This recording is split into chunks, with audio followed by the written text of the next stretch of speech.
Listo. Y a ver, ¿quién tenemos? ¿Alguien de aquí no había sido estudiante mío antes? Listo. Listo, ya el resto, sí, porque veo que el resto ya vieron clase conmigo. Veo que Santiago se decidió por taller de videojuegos, excelente. Eh, y el resto pues todos son de hace poco, de hecho. Listo. Eh, bueno, entonces casi todos me conocen. Voy a empezar igual con una presentación mía, entonces para los que no. Recuerden los que no estén hablando que pueden mutearse. Por un momento.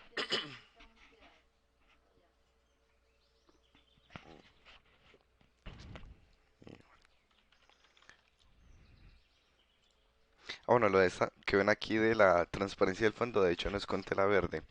Para los que les guste el tema de los videos, eh, Nvidia sacó una aplicación que se llama Nvidia Broadcast y él elimina el fondo automáticamente sin necesidad de tela verde ni nada y corre sobre la GPU, entonces es súper eficiente. Ya saben para que lo puedan utilizar los que les llame la atención hacer videos. Ahora por acá.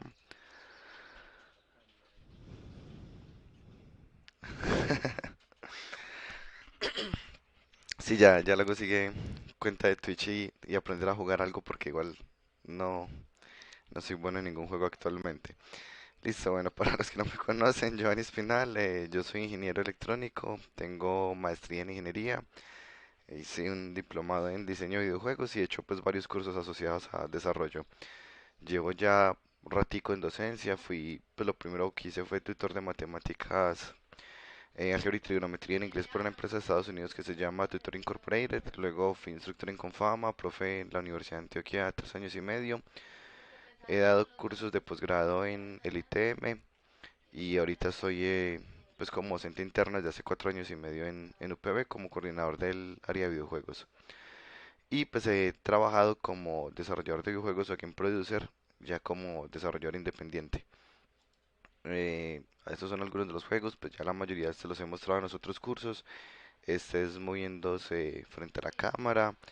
Este pues fueron unas pruebas de inteligencia artificial. Este es con el Kinect, este fue hecho para Ruta N, donde pues fue un equipo grande con fisiatra, psicólogo, locutor, varias personas para hacer un proyecto donde se automatizara el acondicionamiento físico. Este es Fluffy the Dog, fue hecho por una empresa que hace juegos para niños que está en Argentina. Se fue también un freelance, pues un desarrollo como independiente. Este fue para vicepresidencia, que este es de realidad aumentada. Se hizo para la Feria Libre de Bogotá y le fue pues relativamente bien. O sea, aparte pues de la gente que lo usó en la Feria Libre en Bogotá, tuvo como 5.700 descargas en menos de 2 meses. Estos fueron para escuela de verano. Se utilizó una tela verde para hacer croma en tiempo real y se tomaban pues fotos con las obras de Da Vinci o con el mismo pues Da Vinci. Este fue de realidad virtual para el mismo evento con Cardboard. Estos fueron con visión artificial, estos eran corriendo, pues físicamente uno se movía, la cámara estimaba la velocidad y se movía el carrito. Y este tocando un instrumento que él diseñó con un sensor que se llama Leap Motion que detecta las manos. Luego hicimos otros desarrollos, pues los ha conseguido los contratos UPB, entonces se han hecho a través de UPB, pero realmente todos estos desarrollos se han hecho como independientes y se han contratado estudiantes también con contrato como desarrollador independiente para desarrollarlos. Este fue de realidad aumentada, mostrando algunos de los productos de la empresa. Este fue toda la universidad en 3D para el mismo evento FICE, uno de realidad virtual para el mismo evento y este es ahorita el que estamos haciendo con Confama. Eh, y bueno, pues para básicamente todos los proyectos ha sido el mismo proceso. Eh, He participado en la concepción, diseño e implementación de los proyectos, la cotización, contrato a los estudiantes. Normalmente pues antes de contratarlos hago alguna prueba técnica y bueno, pues hasta ahora nos ha ido muy bien. Y pues de hecho este semestre tiene una particularidad porque esperamos que salgan proyectos adicionales por un emprendimiento que hicieron unos estudiantes, uno de la carrera y uno de diseño gráfico que de hecho pues aquí está uno de ellos que es Pablo, y ellos presentaron un emprendimiento que pasó a la convocatoria interna de la universidad y ahorita pues ya la universidad tiene como su propio centro de desarrollo de videojuegos, entonces aspiramos que este año inclusive resulten más proyectos. Pablo de hecho aproveche y se presente para los que no lo conocen. Hola, pues soy Pablo, pues estamos ahí intentando todavía hacer el centro de desarrollo de videojuegos y ya pues ya casi está todo confirmado, esperemos que sí resulte para finales de enero o inicios de febrero. Muchas gracias Gio por la presentación. Dale, súper bien. Ahí igual siempre es satisfactorio ver a alguien incómodo cuando uno lo pone a presentarse en tiempo real. Gracias Gio, gracias. Listo, bueno. Continuando por acá, pues esos son como algunos de los proyectos que yo he trabajado, pues y como les digo, ya la mayoría hizo clase conmigo, entonces pues ya tienen más información de mí, como datos pues innecesarios adicionales. Me gustan los videojuegos obviamente, me gusta el anime y las series. En este momento ando jugando dos juegos que aprovecho y les curoseo. Uno se llama Bad North, para los que no lo conocen, me ha parecido muy entretenido. Es un arte súper sencillo y es una mecánica de juego, pues considerando que es un RTS, muy sencillo. Un RTS es Real Time Strategy. Para los que lo quieran probar, me parece que vale la pena. Y ando jugando también el de Sherlock Holmes, perdón, Devil's Daughter, que también me ha parecido entretenido. En- el del primero que mencioné, de hecho, estuvo gratis en Epic en algún momento. Si lo reclamaron, pues ahí lo deben tener en la biblioteca. Este sí, sí creo que no ha estado gratis. Y pues League of Legends también lo juego. Aunque es un poco frustrante a veces el juego. Listo. Continuando por acá. Eh, y perdón que tenía abiertas las presentaciones de otro curso. Listo, entonces la metodología de este semestre de Taller 5 ha cambiado mucho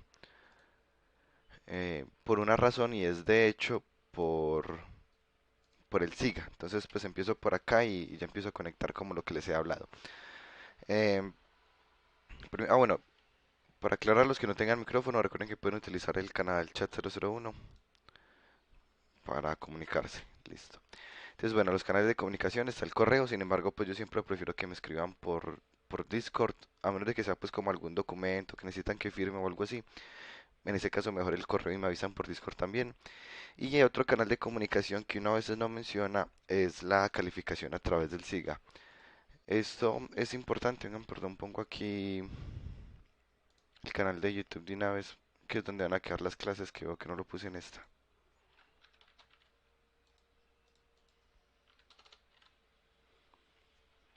La calificación en SIGA es muy importante porque realmente es lo que retroalimenta a los docentes o al menos a los que revisamos la calificación para mejorar el curso. Por ejemplo, ese curso de taller yo le hice demasiados cambios para este semestre considerando precisamente lo que iban anotando en observaciones. Por ejemplo, el enfoque que tuvo desde hace más o menos 3 semestres fue un enfoque muy en programación, pues porque de hecho fue la petición que me hizo la facultad en su momento, tratar de que todos aprendieran mucho desarrollo de videojuegos, pero bueno, finalmente ese es el objetivo de otros cursos como scripting, por ejemplo, programación orientada a objetos, fundamentos de programación, que se trabaja propiamente pues el desarrollo de software. En este curso, pues de hecho la idea es que sea un poco más flexible y bueno, leyendo las observaciones y comentarios que dejaban en el curso y yo mismo pues preguntándole a los estudiantes qué pensaban, hice varios cambios. Entonces es muy importante pues que de forma muy juiciosa llenen en el SIGA lo que creen de la calificación, pues también igual los ítems que estén mal, sean muy honestos con ellos. Por ejemplo, pues los jefes cuando se sientan con uno le pueden preguntar como, bueno, ¿y por qué por ejemplo este ítem de coherencia entre lo enseñado y lo evaluado está tan bajito? Y ya pues uno tendrá que revisar así, de pronto, ¿será que estoy evaluando algo que no estoy enseñando? O, bueno, sea cual sea el caso. Y bueno, en el caso del valor numérico, se generan notificaciones automáticas en el sistema para los directores de la facultad cuando está por debajo de un umbral. Que de hecho creo que es como 4.2, pues los profes necesitamos 4.2 para ganar el curso, mientras que los estudiantes necesitan 3, es bien, bien diferente. Continuando por acá en los canales, está el canal de YouTube donde subo todas las clases. Pues en este momento estoy grabando esto y ya pues lo subiré más tarde al canal. Eso se los muestro pues básicamente en cada clase que ven conmigo y es recordarles cuál es la definición de un ingeniero o al menos en la que nos hemos basado nosotros. Y es que un ingeniero es una persona capaz de concebir, diseñar, implementar y operar un proyecto. En el caso de ustedes, un proyecto que sea de entretenimiento mediado por la tecnología. Pero ahí viene algo muy importante y es que este proceso o pues no debe ser centrado solamente en videojuegos. Es un poco más general el concepto de entretenimiento digital. De hecho, si miramos los proyectos, esto no era. ¿En qué momento cerré la presentación? Bueno,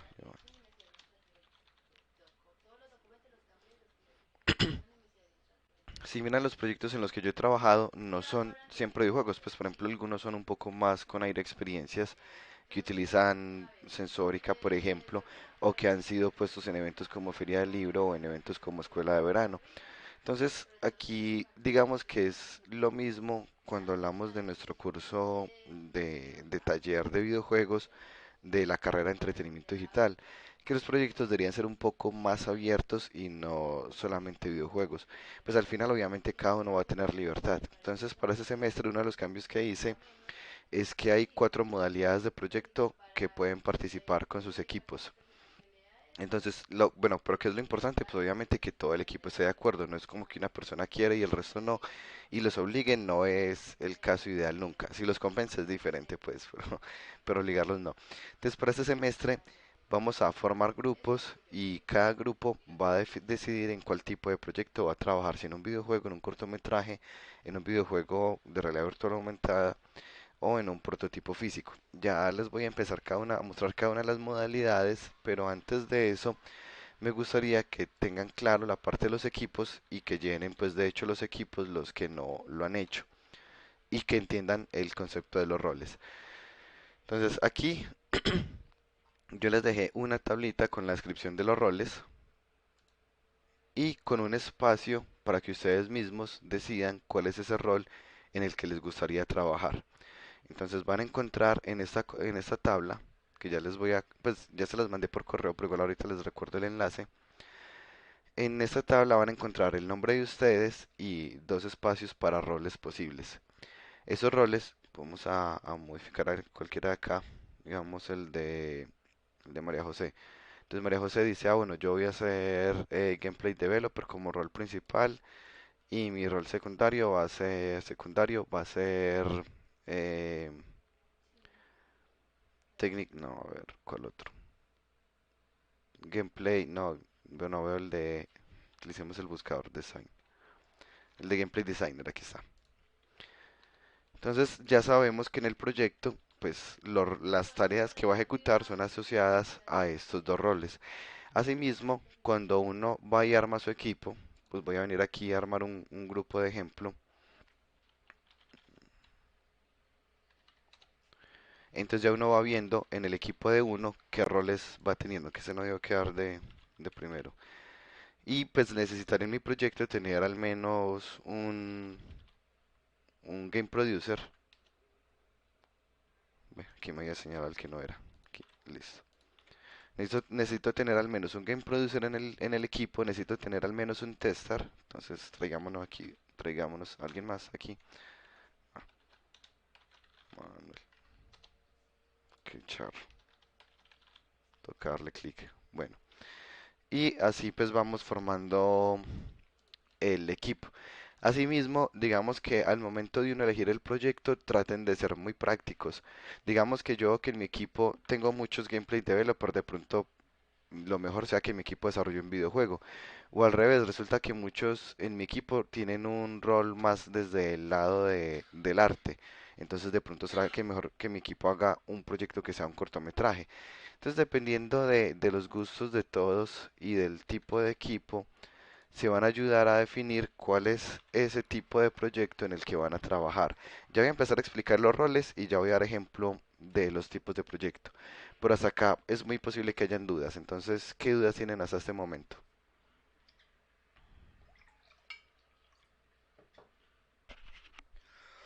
Pues por ahora nada, profe. Listo, súper bien. Bueno, entonces, ahora sí, vamos a explicar los roles y ya saben cada uno para que porfa elija los roles. Primero, ¿por qué lo limité a dos roles? Porque es muy importante que aprendan a especializarse en algo. No es una buena práctica uno tratar de aprender de todo porque finalmente no se vuelve experto en ninguna de ellas. Hay una frase en inglés de hecho para eso que se llama Trade of All Jacks, Master of None, que significa eso mismo, pues y de hecho le pasa a algunos desarrolladores que tratan de saber de todo, pero al final no son máster, pues o no son expertos en ninguno de esos. Y no es el objetivo, porque finalmente para uno hacer un aporte significativo a un proyecto, es mejor hacerlo desde un punto de vista más experto que generalista. Entonces uno puede decir, "Ah, es que a mí me gusta modelar en 3D, me gusta texturizar, riguear, pero también me gusta hacer VFX, a mí me gusta hacer shaders, a mí me gusta programar pues, hacer desarrollo de juegos, a mí me gusta hacer management, por ejemplo, pero si empieza a hacer todas a la vez, puede que en ninguna se tenga el nivel correcto para hacer un aporte significativo a las industrias. E igual, pues a veces ha sido también por tiempos, muchas veces pues uno empieza con un rol más de developer y luego pues por razones de la vida como se van dando los proyectos, le empieza uno a dirigir más proyectos y entonces ya uno deja de lado un poquito la parte de desarrollo y empieza más a trabajar en la parte de dirección de proyectos, por ejemplo. Pero es importante entender eso, pues que uno pues, simplemente no le alcanza el tiempo para ser experto en todo. Y acá pues ojalá puedan ir eligiendo como esos roles que les llamen la atención, entendiendo que esos roles los pueden cambiar durante las 3 primeras semanas. De la tercera semana en adelante ya no los deben cambiar, pues de hecho ya el documento no sería editable y las tareas que tengan van a ser asociadas a ese rol. Entonces, ahora sí, vamos a explicar los roles. Entonces, ¿qué es un game producer? Un game producer es parecido a lo que vendría siendo un project manager en otro tipo de proyectos. Es esa persona que va a ser capaz de garantizar que el proyecto tenga lugar desde el inicio hasta el final, cumpliendo con las expectativas del cliente y considerando pues el equipo que tiene, los deadlines que tienen y el presupuesto que tiene. Eso implica tomar constantemente decisiones porque rara vez las cosas salen como lo planeado. Es decir, supongamos que al game producer le dan las indicaciones de qué es lo que quiere el cliente. El cliente quiere un juego con esas especificaciones. Y el cliente pues puede ser simplemente el jefe. Pues puede ser que el cliente sea la misma empresa porque pues es una empresa propia y tienen como ya alguna idea de un videojuego, pero igual tienen un presupuesto limitado, igual tienen unas fechas límite, etcétera. Pero entonces ya sabemos que tenemos unos stakeholders, se llama eso, como unas personas de interés que nos interesa mantener contentas, porque son quienes aportan el presupuesto, porque de alguna forma u otra son importantes para la empresa, y tenemos unos límites de tiempo y presupuesto. Entonces hacemos una planeación para poder cumplir el proyecto, pero a veces salen imprevistos. Entonces, por ejemplo, digamos, resulta que estábamos haciendo este videojuego, vamos en la mitad de lanzamiento y nuestra competencia sacó un juego súper parecido, pero ya lo lanzó primero. Si nosotros lanzamos el de nosotros, va a parecer que es una copia. Es este tipo de decisiones imprevistas que ocurren, corresponden al game producer. Él debe hablar pues debe tomar decisiones, obviamente coherentes, y expresárselas al equipo para hacer esos ajustes. Entonces dirá como, bueno, ya la competencia sacó el juego. ¿Qué voy a hacer? Tengo cierto presupuesto. Puede ser que nosotros sigamos como vamos. Vamos a tratar de que el de nosotros tenga mejor calidad. Y voy a mover presupuesto hacia mercadeo para que el juego de nosotros sea más visible y así no importa que el otro salió primero, el de nosotros guste más porque la gente lo conoce y el otro de pronto no tanto. O no, voy a contratar un gameplay designer adicional y vamos a hacer unos cambios aquí pues rápidamente y de pronto contratar otros desarrolladores si hace falta. O bueno, pues ya cada uno tomará la decisión en el contexto que tenga. Es un rol que a veces es muy complejo en el mundo real, en las empresas medianas, por el hecho de que las decisiones pues pueden llevar a gente que pierde el trabajo. No sé si recuerdan, por ejemplo, la empresa Telltale, Telltale, que es la empresa que ha hecho varios juegos como los juegos de The Walking Dead, el de Batman, entre otros, que tomaron algunas decisiones financieras respecto a la cantidad de proyectos que podían trabajar en paralelo con el presupuesto que tenían, que no funcionaron bien. Y finalmente esta empresa, de hecho, hizo una cantidad de despidos masivos y muchas personas de las que despidieron inclusive no alcanzaron a recibir los últimos salarios. Y hubo una cantidad de quejas pues súper altas en Twitter y en otras redes sociales por parte de los desarrolladores, que decían uno muchas veces trabajaba toda la semana, a veces fines de semana para poder cumplir con las fechas y en algún momento la empresa simplemente quebró y nos despidieron y no nos pagaron liquidación, no nos pagaron el último mes o los últimos 2 meses. Obviamente pues la gente salió muy descontenta con la empresa.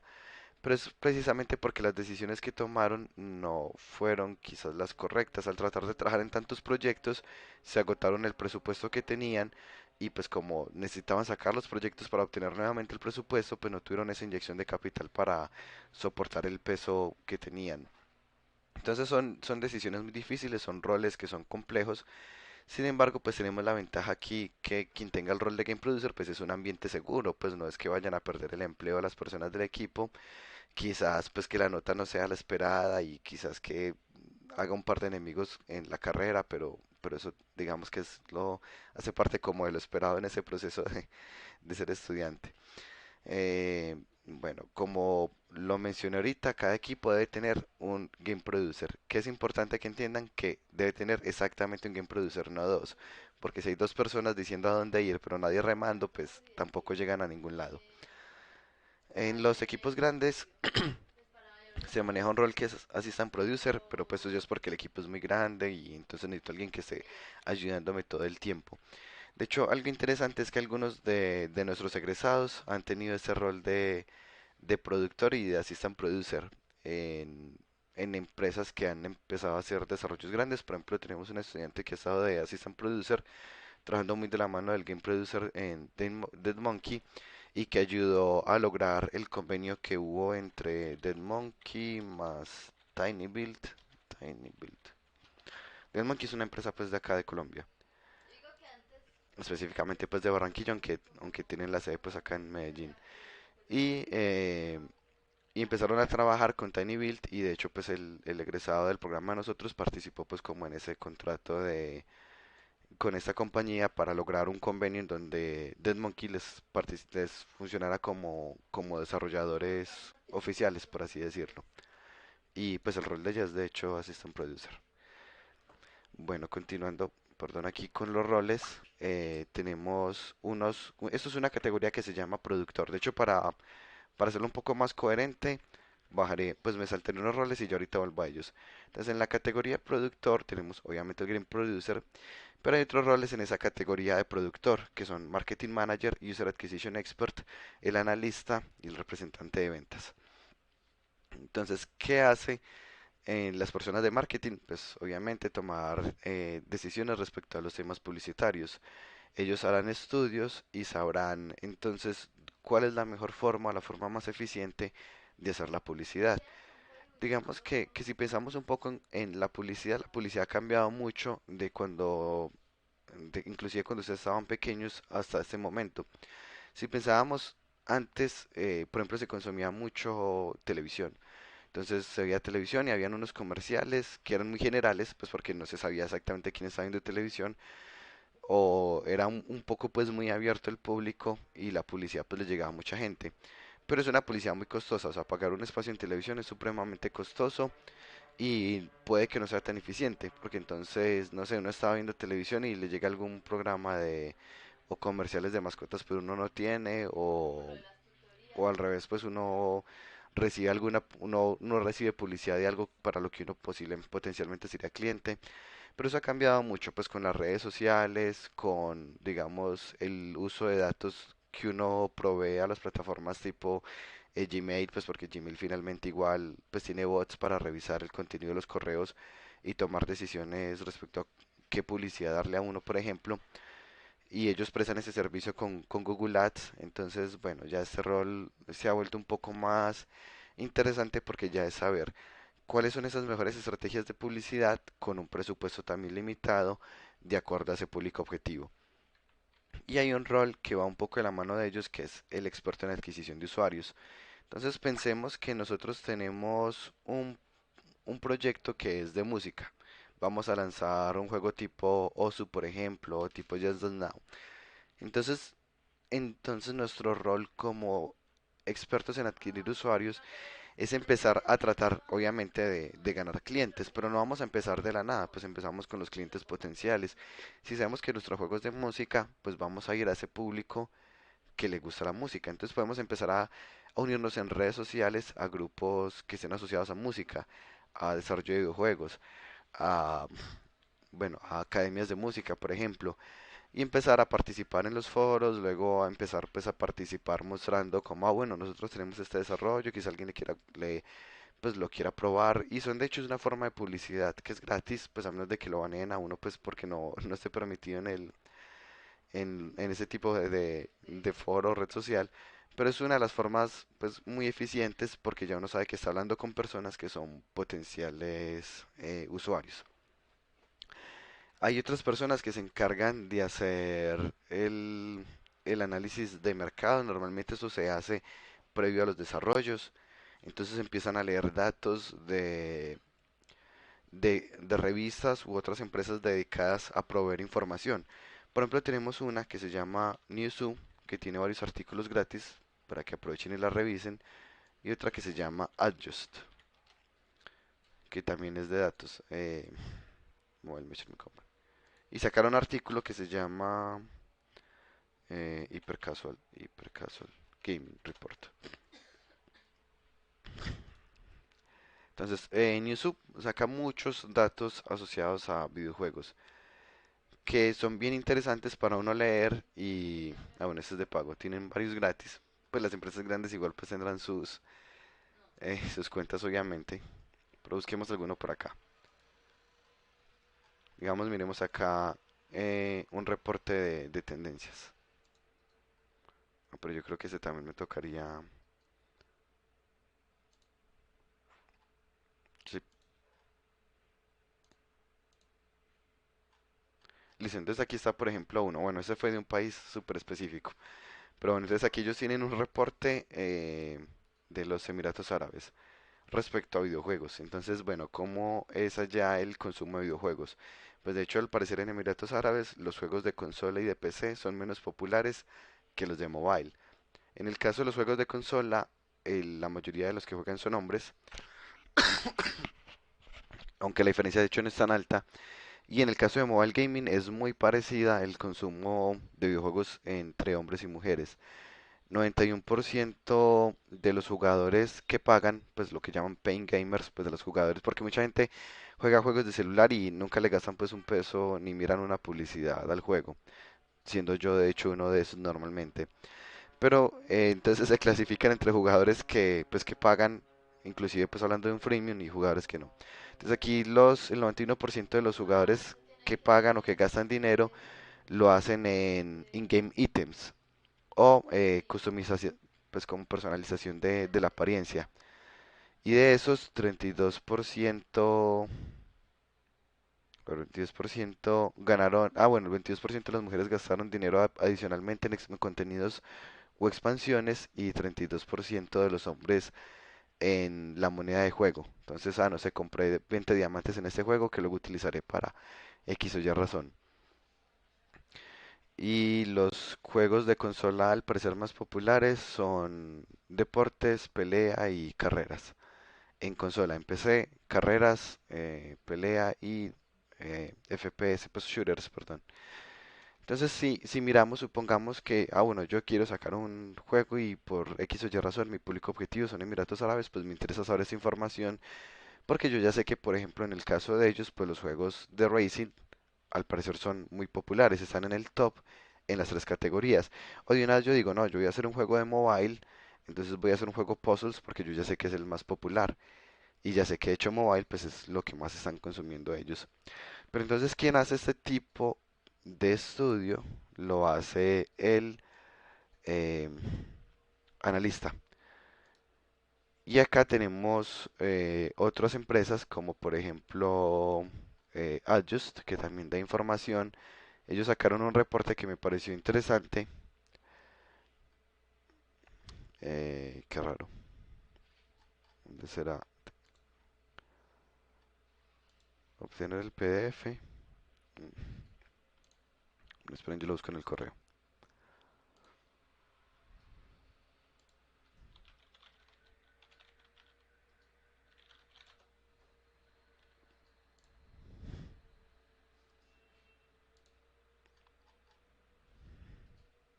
Listo, acá está. Entonces ellos sacaron un reporte respecto a los juegos hipercasuales, cómo se comportaron en el 2020. Los juegos hipercasuales son como los juegos casuales pues que hay en celular, pero más sencillos todavía. Es decir, por ejemplo, Candy Crush es un juego casual. Un juego hipercasual son más los que la única mecánica es tap, por ejemplo. Normalmente son solo de tap, pueden haber otros que de pronto tengan swipe, pero entonces ya toda la mecánica es de swipe.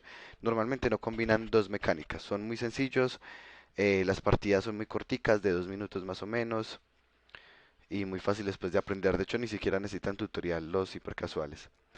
Y miremos acá, por ejemplo, ellos nos reportan, en el 2020, en tiempo de pandemia, en marzo los hipercasuales tuvieron un disparo bien importante, porque pues como en marzo fue la primera cuarentena, entonces muchas veces las personas pues empezaron a trabajar desde las casas o pues no salían de las casas y los juegos hipercasuales pues son cómodos, como bueno, salí a una reunión, juego un momentico, no me demoré nada y sigo respondiendo. No es lo mismo pues por ejemplo yo estar en horario laboral y abro una partida de LOL, pues porque si me hablan los jefes o así, pues no voy a poder responderles o me va a tocar salirme de la partida pues para poder responderles. Mientras que un juego cuya sesión sea de 2 minutos, pues casi que no importa. O no alcanza a hablar a uno, o si le hablan, uno termina de jugar y luego responde. Entonces estos juegos pues se hicieron muy populares durante este tiempo. Noten pues que igual tuvieron un pico y luego se han venido estabilizando, pero hay países donde de hecho pues siguen teniendo unos valores muy fuertes. Bueno, que esta estadística la sacaron como en junio, entonces eso lo sacaron hasta abril. Habría que ver si tiene una más nueva. Respecto a los juegos hipercasuales, sacaron otros datos interesantes. Bueno, cuánto cuesta adquirir un usuario dependiendo del país donde uno lo quiera adquirir y cuánto es el tiempo promedio de las partidas, que creo que estaba por acá más abajo. Aquí está. Entonces, en los juegos hipercasuales, ¿cuántas veces juega alguien por día? Normalmente 1.56 veces, es decir, que muchas personas abren ese juego una o dos veces por día y las sesiones son en promedio de 2 minutos 39 segundos. A diferencia pues de otros juegos donde las personas pues usan mucho más tiempo en la sesión, aquí pues en promedio son casi 20 minutos en otro tipo de juegos y lo abren más veces. Notemos que este es mucho más, pues es muy poco, pero a su vez, pero asimismo los presupuestos que se manejan son muy diferentes. Digamos, yo hacer un juego normal, por así decirlo, pues un juego tipo League of Legends, un juego más grande, pues necesitará presupuesto del orden de los millones, mientras que pues de los millones de dólares o de los miles de millones de pesos, mientras que algo como eso pues necesitará presupuesto por el orden de los millones de pesos apenas. Entonces asimismo pues la inversión se recupera mucho más fácil. Estas son la clase de reportes que es importante que lea alguien que se dedique pues a la investigación de mercado o analista. Pero asimismo pues aunque este rol no esté disponible para elegir acá, ustedes mismos pueden investigar leyendo las revistas e información de interés. Así como vimos aquí el de Emiratos Árabes, también tienen por ejemplo el de Japón, el de Corea, que son países que ocupan un lugar muy importante en el consumo de videojuegos. Continuando por acá, entre los roles, tenemos, ahora sí, pues esos eran los roles de productor, tenemos los roles asociados a diseño. Bueno, antes, ¿alguna pregunta con los roles que he explicado hasta ahora?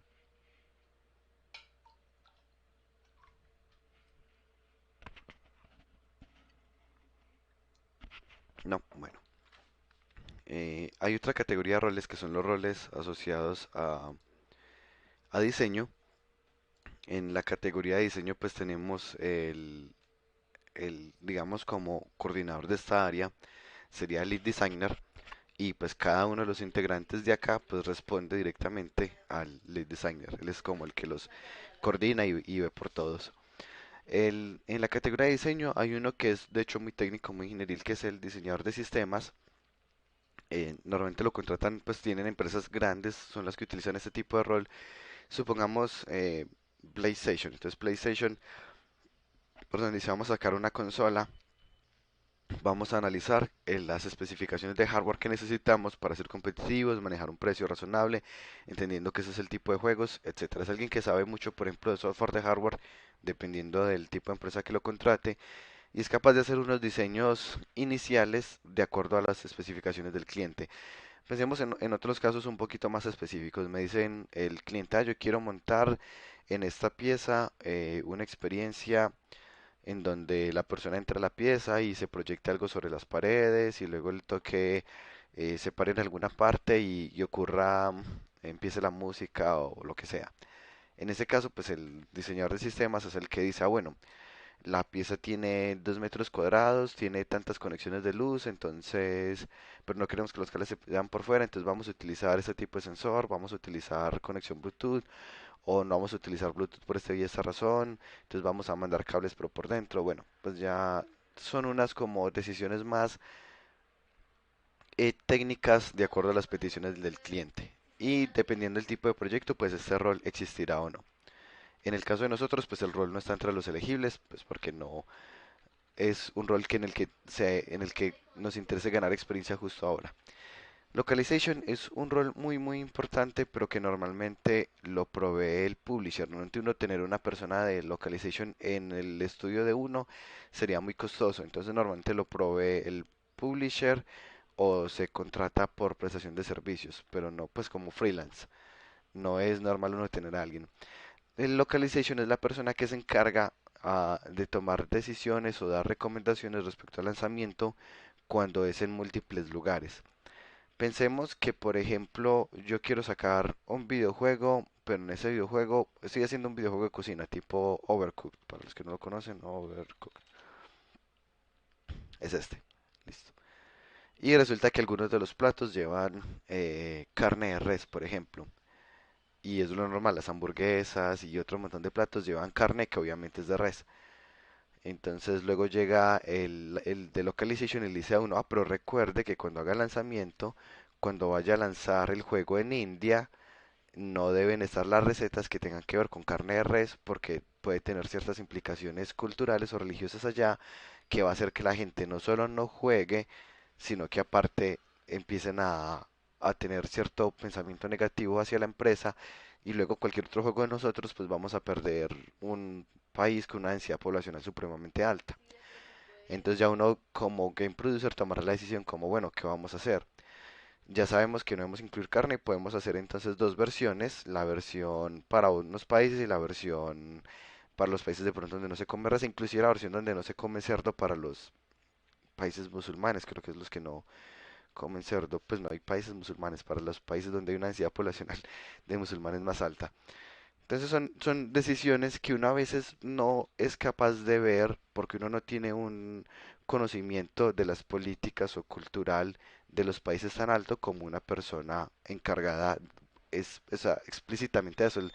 Él se dedica a esto durante todo su tiempo, entonces obviamente va a tener un nivel muy avanzado que para uno sería muy difícil de adquirir. Un ejemplo local, cuando en este momento, y bueno, desde hace raticos han estado trabajando en Fórmula Cartoon 2, Fórmula Cartoon. Este que es pues uno de los juegos oficiales de Cartoon Network, fue hecho en Colombia.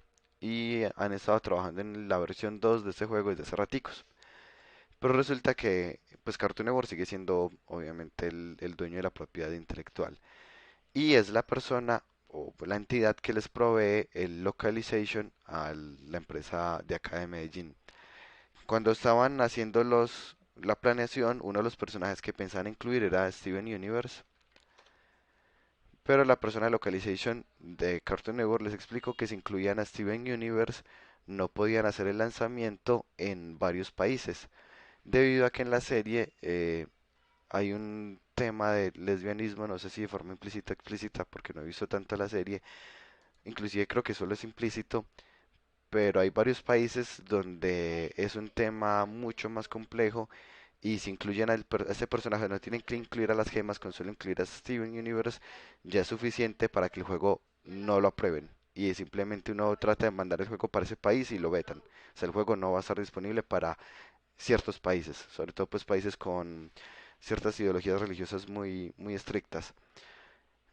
para uno, por ejemplo, uno podría no saber eso, uno podría muy inocentemente lanzar el personaje y luego publica el juego y luego se da cuenta que hay un montón de países donde lo rechazaron y bueno, pues pierde obviamente clientes potenciales. En este caso pasa lo mismo. El game producer tomará la decisión. ¿Qué hacemos? ¿Sacamos versiones de diferentes juegos o simplemente no incluimos ese personaje? Y son decisiones pues que se deben tomar en conjunto con los clientes, en conjunto con el presupuesto y bueno, si lo considera pertinente con el resto del equipo. ¿Me hice entender de qué se trata este rol de localization o hay de pronto alguna duda? ¿No hay dudas? Sí.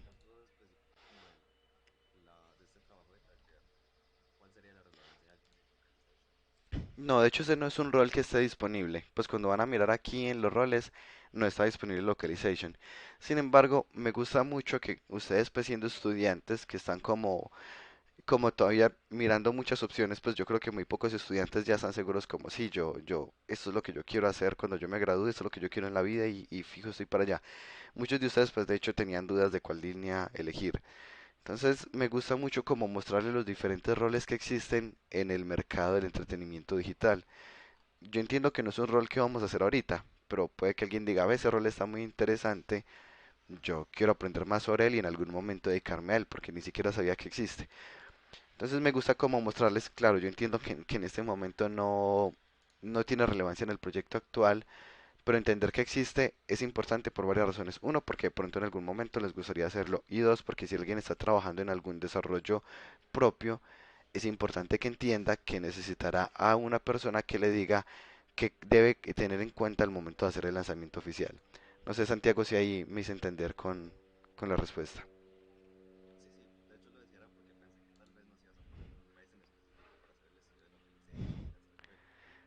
Eso sería chévere, vale la pena considerarlo para otro semestre.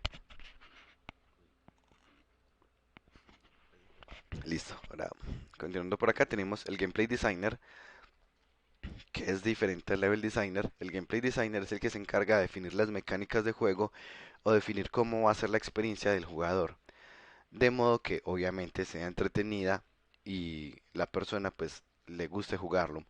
Un, digamos que yo adquiera una propiedad intelectual. Ese es un concepto pues que ocurre mucho en el mundo de entretenimiento y propiedades intelectuales. Por ejemplo, pues los personajes de Cartoon Network son una propiedad intelectual. O, yo quiero hacer un juego de Batman. ¿Es posible? Sí, claro. Hablé con los dueños de la propiedad intelectual, que sería pues DC, específicamente pues Warner, y uno habla con ellos, con el abogado de ellos y decirle, me interesa hacer un juego de Batman. Y ellos dicen, listo, nosotros podemos alquilarle la propiedad intelectual de Batman con un convenio así. Usted nos hace un pago inicial de tanto presupuesto y nos da tales utilidades del juego cuando sea lanzado. Entonces, listo, yo ya sé que tengo a Batman, ya tengo una historia hecha, no tengo que pensar en una historia porque ya tengo una propiedad intelectual.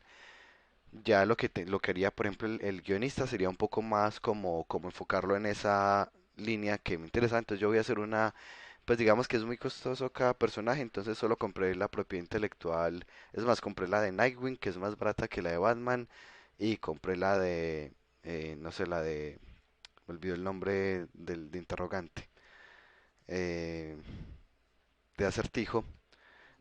Eso sí, ya estaba llegando, ya estaba llegando. Y compré la propiedad intelectual de Acertijo que posiblemente sea de las más baratas. Entonces voy a hacer un juego de ellos dos y ya pues el guionista hará una historia en donde ellos dos participan. Entonces ahí ya hay una inversión grande porque una propiedad intelectual no es barata. Pero si las mecánicas de juego que define el gameplay designer son malas, el juego ni siquiera lo van a comprar. Cuando la gente vea el tráiler y vea cómo se va a jugar, digan, no, pues, pero ¿qué es esto? Está muy incómodo. No me llama la atención, no lo compro o lo compré pero me aburrí, lo califiqué mal y ya otras personas no lo van a comprar. Entonces debemos definir muy bien cuáles son esas mecánicas de juego que realmente van a ser atractivas para nuestro jugador, entendiendo que eso es una decisión difícil porque los jugadores tienen gustos muy variados. Por ejemplo, a mí casi no me gustan los FPS. De hecho, los FPS en general no me gustan. Hay algunos que me han gustado, pues en su momento, hace muchos años jugué Golden... ¿Cómo era? GoldenEye en Nintendo 64, un clásico pues que en su momento jugué pero creo que es de los poquitos FPS que he jugado. Entonces, si a mí me preguntan, ¿a los FPS son buenos? Pues la verdad a mí no me gustan. Pero a mí me gustan mucho, por ejemplo, los RTS me gustaron mucho en algún momento. Los MMORPG, pues como Dofus lo jugué mucho, World of Warcraft lo jugué mucho, Drakensang es otro que jugué. Me han gustado mucho, entonces, bueno, es muy difícil uno decir cuál juego, porque miren que eso implica mucho en las mecánicas. Pues un RTS son mecánicas muy diferentes a un, para aclarar, de pronto, RTS es Real Time Strategy, como Age of Empires, como Civilization. E inclusive hay unos que son en tiempo real todo el tiempo y otros que son más como por turnos. Pero entonces cuando uno toma estas decisiones del gameplay, es entender que el gameplay, pues fijo, no le va a gustar a todos, pero deberíamos tratar de adquirir al menos un público que sea coherente con lo que estamos haciendo acá. Así que uno debería hacer un estudio previo y decir, bueno, si la IP que yo compré es Batman, ¿cuál es ese público objetivo al que le gusta Batman? Entonces serán también huérfanos o no sé, pues ahí pues como por la empatía, serán personas adultas o serán más bien jóvenes. Y resulta que sí cambia, pues de hecho la preferencia por un tipo de personaje u otro va a depender un poco de la personalidad. Digamos, hay personas que sienten más empatía por personajes tipo Batman o tipo Wolverine y otros que preferirán a, no sé, a Tormenta o cualquier otro personaje. Pues sé que estoy combinando ahí Marvel y DC, no es que no esté consciente de eso. Y de acuerdo a eso, entonces uno dice, ah, bueno, esta propiedad intelectual que compré, de hecho, pongamos un ejemplo que ahorita que estuvo muy de moda en los últimos, pues del año pasado y de ahí para atrás, que son los Avengers. Y de hecho el público objetivo al que le gustó era muy joven. Pues digamos que con las películas de Marvel lograron adquirir un público muy amplio, pero gustar mucho en nuevas generaciones, a través de las películas de Iron Man, Avengers y bueno, en general la saga de Marvel que si miramos es muy family friendly. A diferencia de las películas de DC que son un poco más oscuras, pongamos como referencia la película El Joker, es para un público más adulto. Entonces, bueno, ya digamos que compré la propiedad intelectual fue la de Iron Man. Y yo sé que Iron Man ha sido muy popular en niños, por los lados, digamos, de 8 años hasta, no sé, 20 años, es como donde está el tope de su popularidad. Entonces voy a pensar como gameplay designer qué puedo hacer que les guste a ellos, qué tipo de juego es popular entre ellos, tomar, pues hacer el análisis y luego tomar decisiones de esas mecánicas. Y digo, ah, bueno, resulta que entre ellos eh, los juegos más populares en este momento son los Battle Royale. Entonces vamos a hacer un Battle Royale. O al revés, entonces elegí una propiedad intelectual que es más bien para personas un poco mayores. Voy a elegir un tipo de juego que sea un poco más viejo, de modo que sea algo que él ya estaba acostumbrado a jugar. Entonces voy a hacer un beat'em up. Por ejemplo, en el caso de mi generación, beat'em up, beat them up. Cuando yo estaba pequeño, pues en los noventas, era muy popular este género de juego, los beat'em up. Entonces uno dice, ah, bueno, voy a hacer un juego cuyo público objetivo son las personas que ahorita están entre 30 y 40 años. Voy a aprovechar que pues en la época de ellos se jugaban mucho los beat'em up y voy a hacer un beat'em up, porque yo ya sé que lo van a saber jugar, pero voy a traer ciertos elementos nuevos. Esas son las decisiones que debe tomar el gameplay designer. Son complejas, obviamente, y de hecho pues pueden hacer que el proyecto sea exitoso o que el proyecto fracase, así que es una carga pues muy pesada. Pero normalmente pues tienen un presupuesto que les va a permitir moverse un poco en pruebas, así que el gameplay designer puede tomar un equipo de prototipado, revisar si ese producto efectivamente gusta antes de empezar a invertir todo el presupuesto. Hay empresas que tienen de hecho equipos propiamente de prototipado para saber si esa mecánica que están planteando si va a gustar. Me acuerdo mucho de una, pero no quiero lograr acordar el nombre exacto. Creo que era Gameloft la empresa. Creo que era esta, pero puedo estar equivocado. Que tienen un equipo eh, dedicado únicamente a prototipar. Y el tipo pues dio alguna vez una charla en este evento que hacen de Computer Graphics, muy importante. No recuerdo justo ahorita el nombre, tampoco lo tengo que buscar para mandárselos. Y él decía, mi equipo tiene que hacer prototipos en 1 o 2 semanas.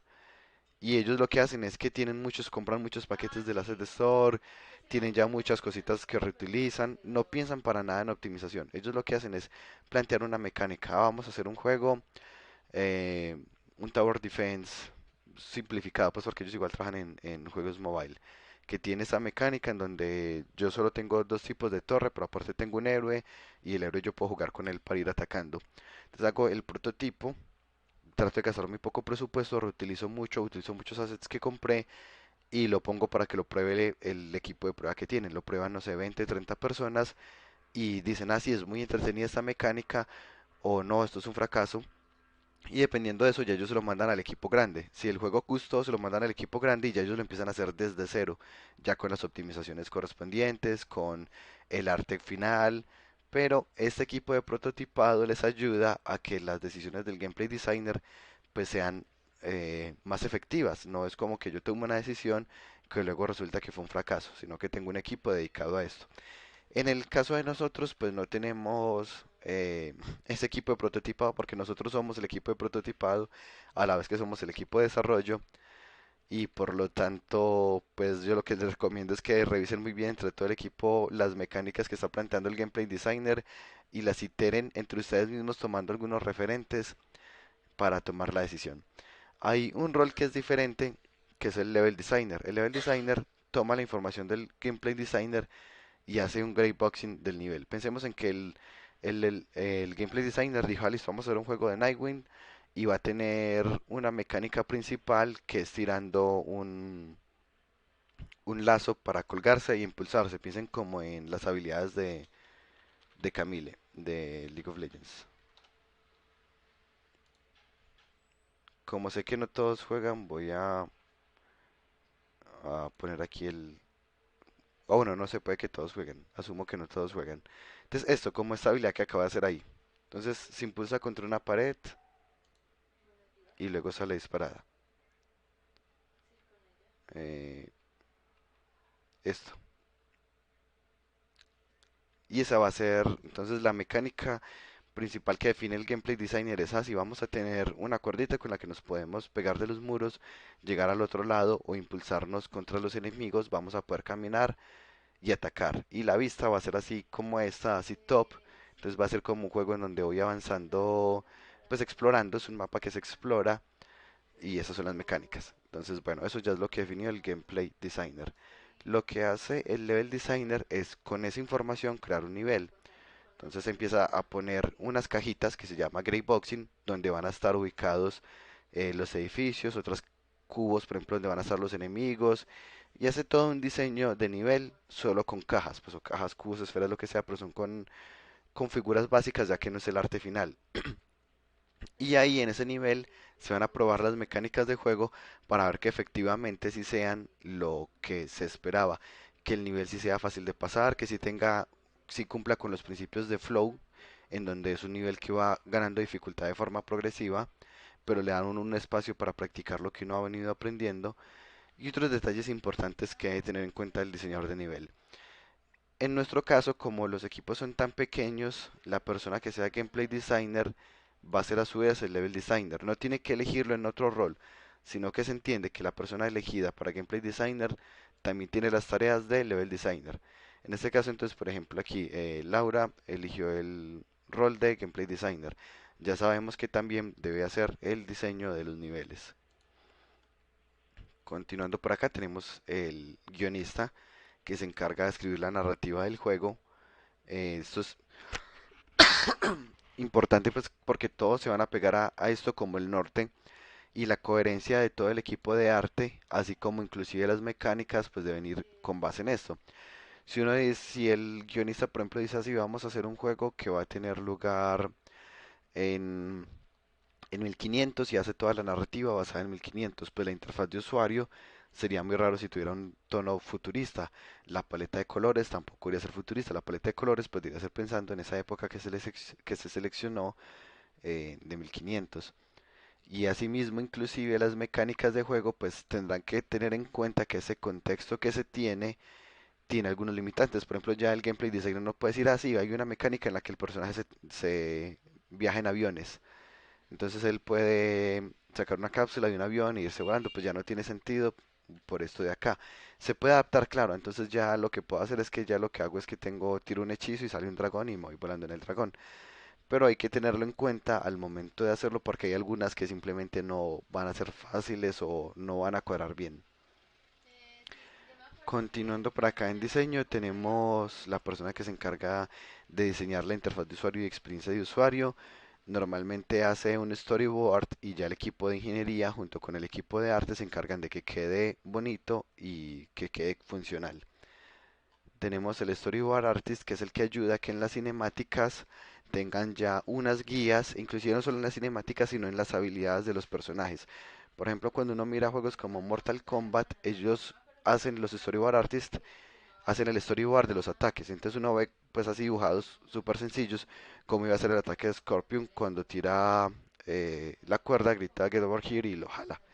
Entonces antes de, por ejemplo, ellos para las animaciones utilizan mockup, pero mockup es costoso, tengo que alquilar el estudio, tengo que contratar los actores pues tendré que pagarles de acuerdo a la cantidad de tiempo, así que hacer muchas tomas no es eficiente, por eso el storyboard artist ya le da al equipo una idea de cómo va a ser la habilidad, el equipo dice si esto es lo que estamos buscando, pues el gameplay designer, y ya luego ahí sí el actor se pondrá el traje de mockup y lo hará. Si no hacemos esto, sino que lo hacemos como a hoja, yo creo que así va a ser la habilidad y la hace el actor de mockup, el gameplay designar la prueba y no es lo correcto por X o Y razón, nos tocaría volver a hacer la toma. Un ejemplo puede ser por el timing, digamos que es el actor que va a hacer las habilidades del jugador principal, pero la anticipación es supremamente alta, entonces él tiene una habilidad en donde él ataca, pero se nota mucho mientras sube y luego mientras baja se demora mucho y se vuelve incómodo porque la anticipación quedó demasiado larga, entonces de pronto no era lo que queríamos y se pudo haber resuelto si el storyboard artist hiciera antes esos diseños. Tenemos, bueno, eso por el lado de los roles de diseño, por el lado de arte, pues el director es el director creativo o el director de arte, pues los nombres cambiarán dependiendo del tipo de estudio. Y tenemos unos roles que ya conocen un poco más, artista de concepto, que es el que hace los dibujos que van a ser luego convertidos en sprites o modelos 3D. También los escenarios, muchas veces los hace el concept artist primero. Tenemos los artistas 3D que hacen obviamente los modelos, alguien que los texturiza, alguien que les pone los huesos y alguien que los anima. En un estudio pequeño pues será la misma persona la que haga todo esto. Tenemos los artistas de efectos visuales que harán los sprites o modelos necesarios para que los efectos puedan ocurrir. El artista de interfaz de usuario, noten que él no toma la decisión de cómo es la distribución de la interfaz de usuario, sino que se encarga de que esto que nos entregó el diseñador de UI, que ya es como un sketch, ya se encarga de que se vea bonito. Y hay un rol que es el de 3D Layout Artist, que es la persona que se encarga de ubicar todos los objetos en el escenario después de que el level designer los hizo. Es decir, el level designer puso puras cajitas grises. Luego el que hace empieza a reemplazarlo para que sea bonita. Esta cajita gris ya es una casa, esto es un árbol y aparte pone props. Voy a poner flores por acá, voy a poner unos caminos o lo que sea.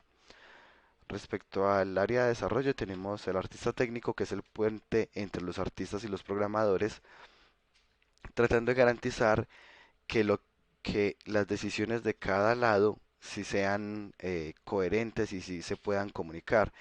Digamos que llega el artista 3D y hace un modelo super high poly, pero están haciendo algo para mobile. ¿Quién se encarga de que eso no pase? Pues el technical artist, que es el que le explica que hay unos limitantes, porque un modelador 3D no necesariamente sabe las restricciones que hay de las plataformas. Supongamos que contratamos un técnico en- que sabe modelar, pero no es alguien que trabaje propiamente en videojuegos, es alguien que modela en 3D. El artista técnico tendrá que darle las instrucciones para garantizar que lo que él hace sea compatible.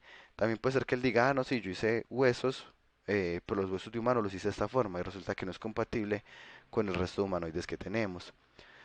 Y asimismo, puede ser que hay algunos elementos en los que van bidireccional. Por ejemplo, el artista hace un efecto de fuego que es muy bonito, pero que no corresponde con los colliders, entonces ya es como el artista técnico, como bueno, no, revisemos para que el fuego sea más ajustado a los colliders o nos revisemos con el equipo de desarrollo para tratar de ser un poquito más flexible y vamos a utilizar un collider diferente, otros colliders para lograr que esto sí se pueda hacer. En todo caso, es el puente. En el caso del artista técnico, es un caso de alguien que es generalista porque sabe de arte 3D, sabe arte 2D, sabe programación. Sin embargo, no necesita ser experto en ninguno de esos. Necesita tener unas bases que le permitan comunicar los equipos y ser experto en su rol de artista técnico. Que ya pues su rol tiene otras características específicas, como saber mucho de optimización, por ejemplo. Está el gameplay developer, que es la persona que materializa las ideas del gameplay designer y obviamente pues es la persona encargada como de toda la programación, de hacer que el juego sea posible, que la persona se pueda mover, que esas mecánicas efectivamente ocurran e implementar los eventos de juego. O sea, no solo la mecánica de juego, sino también los eventos de juego. ¿Qué pasa cuando yo cruzo esta zona? Digamos que el level designer me marca una zonita en rojo, que cuando la persona pase por ahí va a venir una oleada de enemigos. ¿Quién lo va a hacer posible? Pues el gameplay developer. Pueden dividir inclusive el equipo gameplay developer, el que se encarga de programar todo lo asociado al jugador y a los enemigos, y el otro que se encarga de los eventos. Es una división que es coherente en algunos casos. Y el backend developer es cuando necesitamos algo asociado a servidores, vamos a tener un juego multijugador o vamos a tener una tienda en línea, necesitamos alguien que nos ayude a administrar el servidor y a conectarlo con nuestro juego. Respecto al área de música, podemos tener nuestros propios compositores, podemos tener locutores y debe haber alguien encargado de implementar ese audio dentro del juego. Es decir, ya tengo un diseñador que hizo todos los sonidos de ambiente, que hizo todos los sonidos de golpe, de hechizos o lo que sea, pero hay un rol específico en los estudios grandes que es una persona encargada de ubicar esos sonidos y detonarlos de acuerdo a lo que ocurre con el juego. Y debe ser y es un trabajo que a veces uno simplifica, pero realmente no es sencillo. Piensen en que si hay una animación de golpe, entonces yo le doy cuando el personaje presione X que suene el efecto de sonido. Entonces llega y suena el golpe y apenas lo estoy mandando. No tiene mucho sentido. Él deberá tener en cuenta que que las sincronizaciones sean muy finas, que la sincronización entre la animación y el punto en que se detona el sonido haga que efectivamente uno sienta que está o que eso está ocurriendo. Y tenemos también el actor de voz. Este no lo puse como un rol seleccionable.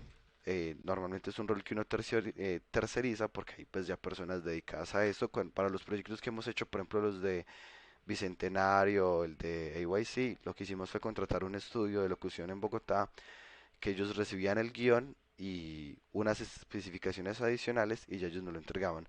Por ejemplo, para Escuela de Verano les explicamos que el evento era sobre Leonardo da Vinci y lo que hizo el locutor fue que utilizó un acento un poco más italiano e inclusive cambió algunas palabras de español a italiano que eran fáciles de entender. El trabajo nos gustó mucho, o sea, el trabajo del locutor fue muy bueno, es muy costoso para mi gusto, pero realmente es un rol que no podría hacer cualquiera, pues no todos tienen voz de locutor y los que tienen voz de locutor no necesariamente tienen la experiencia o el estudio pues súper elaborado para entregar un audio de muy buena calidad. Y la última categoría de roles son los de aseguramiento de calidad, que es la persona que se encarga de supervisar que la calidad del proyecto se cumpla, que haya una continuidad en el proyecto y tiene en su cargo pues por ejemplo los testers y los especialistas de soporte técnico. Los testers son antes de que sea lanzado el juego. Vamos a hacer pruebas para ver que no haya ningún bug, para ver que no haya ningún, pues como error extraño.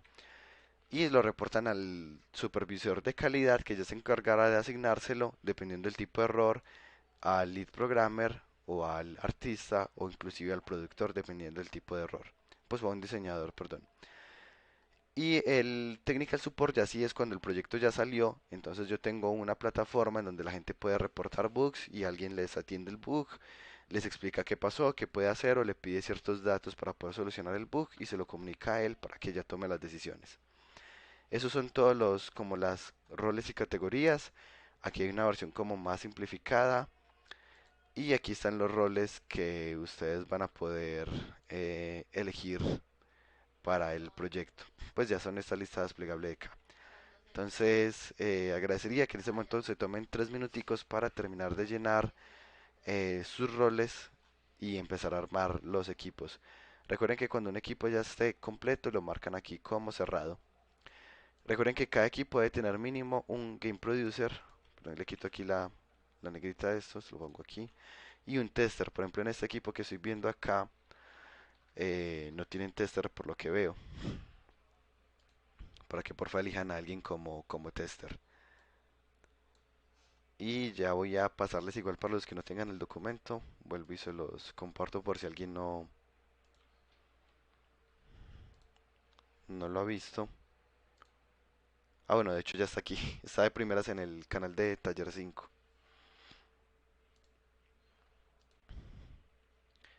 Porque creo que son, a ver, ¿cuántos estudiantes son? Son 23 estudiantes.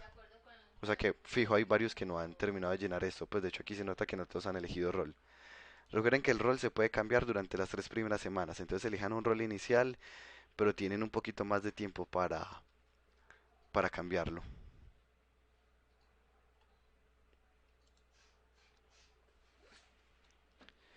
Y bueno, hay algo que les había pedido para que lo organicen aquí, porfa. El Game Producer siempre debe quedar de primero en la tablita.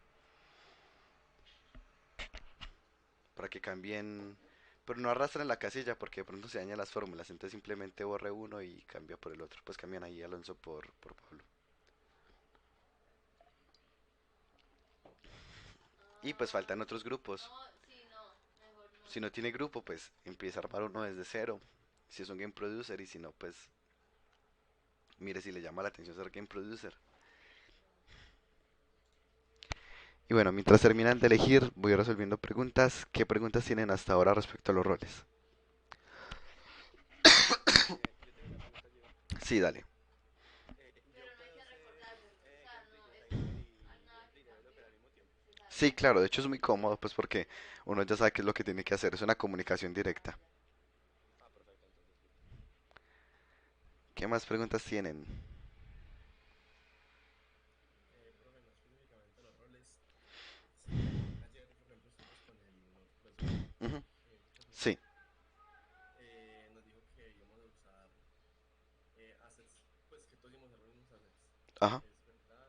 sí. Entonces no toca hacer concept art o como así. O pues, Sí, no, igual toca hacerlo. Por ejemplo, de hecho, les muestro este de acá, pero yo activo el resto de la ciudad. Este, por ejemplo, es el que estamos haciendo para Confama. Entonces, sí es más o menos como se ve. Este proyecto que estamos haciendo para Confama, pues de hecho utilizamos muchos assets comprados de los mismos que les va a compartir Jorge de esta empresa Cinti. Entonces de ahí sacamos, por ejemplo, pues los personajes, las camas, pero digamos que uno cuando tiene los assets, uno no tiene el escenario. Pues el concept artist es el que va a hacer el esquema de cómo va a ser, pues el concepto de cómo va a ser el escenario. Y aparte no todos los assets estaban. Por ejemplo, pues uno empezaba en una casa, pero resulta que no había ninguna casa. Entonces, pues el artista 3D tuvo que haber, pues en mi caso que no teníamos un artista de concepto para este proyecto, el mismo artista 3D yo leí las especificaciones. Bueno, pues todo el juego está hecho en hexágonos. Haga un concepto de una casa que esté en un hexágono. Y ya él hizo el como, me mandó como la versión inicial, como el sketch de cómo quería que fuera, creía que iba a ser, y luego pues después de ser autorizado hizo el modelo. Entonces, por ejemplo, este modelo no estaba, el de esta casa, así mismo como el de este portal tampoco estaba. Es para mí me parece muy práctico uno empezar no empezar desde cero. O sea, yo para todos los proyectos empiezo con assets ya hechos, porque se me ve la pierna, listo. Yo empiezo con todos los proyectos con assets ya hechos, inclusive de programación. Yo no todo lo hago desde cero.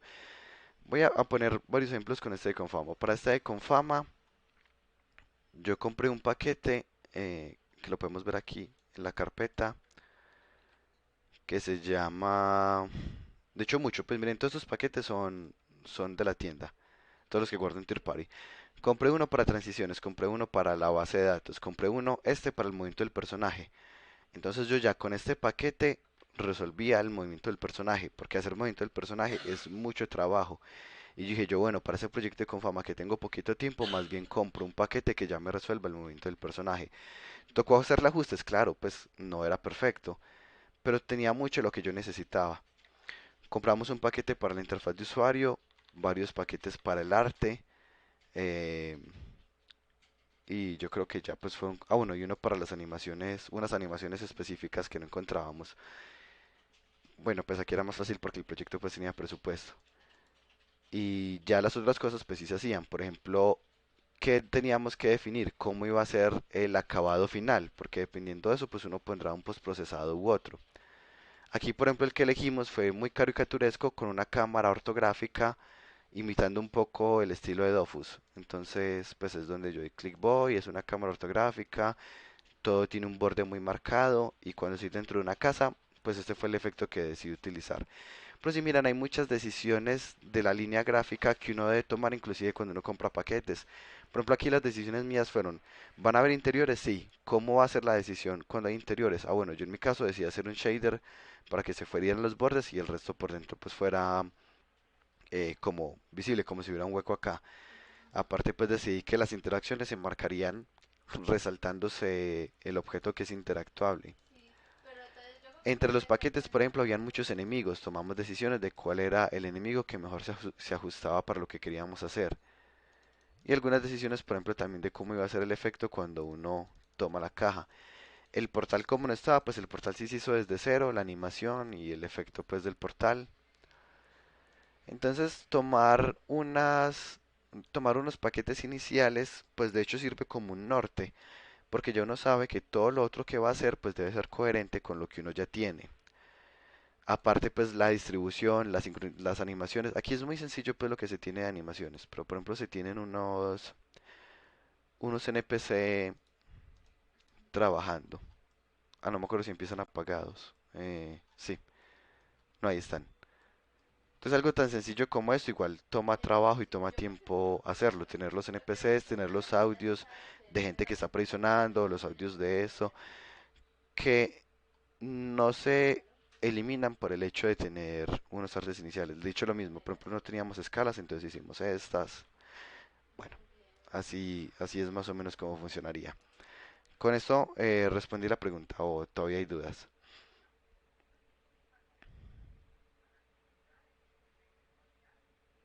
No, muy bien. Listo, súper bien. Bueno, ahora miraré, creo que ya, bueno, ya la mayoría tienen rol, súper bien. Eh, y veo que ya hay otro grupo, excelente. Pues yo tengo una pregunta. Sí, No me quedó muy claro cuál es el rol en el que se encarga como de que los diseños tengan coherencia dentro del juego. Pues como por ejemplo las animaciones, que la animación tenga un buen timing, que se vea como fluido, cosas así. son roles diferentes con la pregunta que me acaba de hacer, que haya coherencia en el arte del juego, es el director creativo. Entonces, básicamente, si cuando uno revisa el juego quedó, no quedó muy consistente, veo por acá un arte que yo me siento como que no, esto lo mandaron a hacer con varias personas o qué. Entonces, pues es error del director de arte. Ya respecto a la sincronización de los sonidos con las animaciones, es este rol que aparece aquí como ingeniero de audio, creo, Game Audio Implementer. Es el que se encarga de sincronizar los audios con las animaciones. Ya el resto de sincronizaciones básicamente dependen del gameplay developer. O sea, la única que tiene como su propio rol muy puntual es el audio, porque el audio se nota mucho cuando está desfasado. Y aparte el audio nos va a dar información muy importante respecto al juego. Supongamos que estoy jugando un juego de sigilo y pues no juega con audífonos. Entonces yo tengo que darme cuenta porque yo empiezo a escuchar pasos por acá. Yo veo viene alguien por acá, ya sé que tengo que esconderme de modo que la persona que viene por acá no me descubra. Entonces son unas sincronizaciones que son muy específicas y por eso tienen como su propio rol. Pero ya otras, por ejemplo, de la animación de ataque con el momento en que se le hace daño, ya ahí sí básicamente le caen al gameplay developer. Ahí me hice entender, Santiago, o todavía de pronto no es claro. Clarito. Listo, súper bien, claro que sí. Entonces, bueno, me alegra que ya estén armando muy bien los grupos. Veo que están cumpliendo con el gameplay producer. eh, y bueno, me alegra que se estén animando pues a tomar estos roles que de pronto para algunos pues los sacará de la zona de confort. Tengan en cuenta que el game producer, perdón, es muy importante que esté en comunicación muy constante con el equipo. De hecho, si miran a Jorge, pues que es el otro profesor, Jorge ha tenido el rol de game producer varias veces y notarán pues que él tiene pues cierto carisma para hablar. Es adrede pues, o sea, él trata siempre de hablar de forma que sea fácil hablar con él. Y es muy importante eso que pase con el Game Producer. Un Game Producer que sea muy flexible, pues no sirve porque entonces se lo pasan por la galleta y al final todos hicieron los boss con sus tareas y no entregaron nada y el proyecto fue un fracaso. Y un game producer muy exigente también es un problema porque ya no le cuentan nada, no le cuentas al game producer y ya nos regaña todo el equipo y nos hace repetir todo, entonces no le va a contar nada y luego sale un proyecto con un montón de huecos que no le reportaron al game producer porque les daba miedo o les daba pereza reportárselo. Entonces buscan el equilibrio, ¿cierto? Traten de encontrar ese punto en donde les hacen caso, pero tampoco pues van a sentirse incómodos reportándole cualquier problema que haya, porque finalmente cualquier problema del proyecto se le debe reportar al game producer. Listo, ahora que vimos los roles, ahora sí hablemos de los tipos de proyecto. Los proyectos que van a elegir pues dependerán de los gustos de ustedes, pero también del tipo de equipo que tengan, entendiendo que no todos los tipos de equipos son aptos para todos los tipos de desarrollo. Hay cuatro categorías. La primera pues no le puse ejemplos porque es la más obvia y es hacer un videojuego. Hacer un videojuego pues todos saben que es un videojuego, entonces no puse como ningún referente. Pero hay otras posibilidades, como por ejemplo hacer un cortometraje de realidad virtual aumentada. Y uno, ¿cuál es la condición que sea interactivo? Un ejemplo es con este cortometraje VR que se llama Face Your Fears, que es de miedo, pues como dice el nombre. Entonces, por ejemplo, aquí uno se pone el casco, este es sencillo, este pues de hecho puede funcionar con Cardboard, aunque también está para Oculus, y y es una escena pues de una habitación. Pero los eventos del cortometraje van ocurriendo a medida que uno mira lugares. Entonces, por ejemplo, uno está mirando para la biblioteca y no pasa nada. Pero cuando uno mira para la izquierda, suena que se cae un libro. Y uno, ay, ¿cómo así que se cayó un libro si yo estoy solo en la pieza? Entonces uno va y mira el libro caído. Y cuando uno mira el libro caído de forma atenta, cuando uno ya voltea para la izquierda, uno tiene pues como un payaso aquí súper cerquita de la cara. Entonces, entonces es un cortometraje, pero que toma decisiones con base de a dónde está mirando el jugador. Y es posible gracias a que todo se está renderizando en tiempo real en un motor de videojuegos, sea Unity, Unreal o cualquiera, pues en el caso de nosotros Unity será el motor por defecto. Nuevamente son cortometrajes, pero que de alguna forma interactúan con el jugador. Miremos aquí el chat. El technical artist es la comunicación entre el programación y el arte, sí, claro, toda la vida. Lo que yo mencioné ahorita de la coherencia en el arte es el director de arte, pero es coherencia en el arte, coherencia en que los paquetes que yo compré y los que está haciendo mi equipo sean coherentes, que la línea gráfica que se decidió se respete, eso es lo que hace el director creativo. Bueno, otro ejemplo, hay unos que son buscando generar un poco más de impacto, en este caso la interacción era un poco más manual y es asociado a las vacunas. Entonces, ¿cómo es? Bueno, las vacunas, pues a nadie le gustan las inyecciones, o en términos generales a nadie le gustan las inyecciones, pero en el caso de los niños es más traumático, más allá del dolor físico que causa la vacuna, es el trauma del ambiente, ver otros niños llorando, de ver a los doctores, el ambiente como del consultorio. Así que en Brasil una empresa trabaja un proyecto de realidad virtual con un hospital en donde hacen que sea mucho menos traumática la experiencia. Miremos cómo funciona. Aquí la interacción es física pues con la enfermera y es una aplicación que está conectada, no sé si será por Bluetooth, Wi-Fi o lo que sea, pero lo que él está viendo acá tiene un sistema de notificaciones que le alerta al celular de la enfermera. Acá el niño empieza en una ciudad en donde le dan la bienvenida y le dicen que él es un héroe, dicen bienvenido de nuevo, pues como que él ya hubiera estado ahí, y le dicen que alguien va a atacar a la ciudad, que él para salvarla tiene que ponerse dos gemas, la gema de hielo, en ese momento le llega la notificación a la enfermera para que ponga el alcohol y luego la fruta de fuego, y en ese momento le llega la alerta a la enfermera para que le ponga la inyección. Una vez que el niño se pone las dos gemas, pues o le ponen las dos gemas, hace un escudo sobre la ciudad que protege de este golem y lo felicitan porque salva la ciudad. Así que no solo pues es la vacuna, sino que aparte él se volvió un héroe porque salvó la ciudad gracias a eso.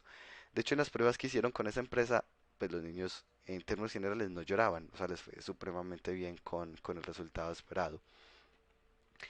Este es un ejemplo de interacción de realidad virtual, pero que aparte tiene un impacto pues sobre la sociedad. A mí me llama mucho la atención este tipo de proyectos y si a alguno le llama la atención, pues saben que es una de las posibilidades.